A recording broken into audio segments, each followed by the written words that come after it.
तूने पाया क्या हमारा दिल तोड़ के, चले आते थे बुलाने पे ही दौड़ के। तूने पाया क्या हमारा दिल तोड़ के, चले आते थे बुलाने पे ही दौड़ के।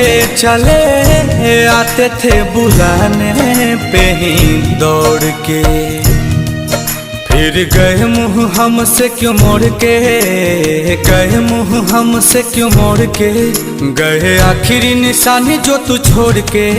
अब सोता हूँ दुपट्टा तेरा ओढ़ के। जुदाई तेरी जान ले गई, जुदाई तेरी जान ले गई।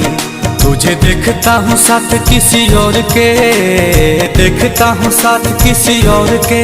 याद आती है पुराने उस दौर के। अब सोता हूँ दुपट्टा तेरा ओढ़ के।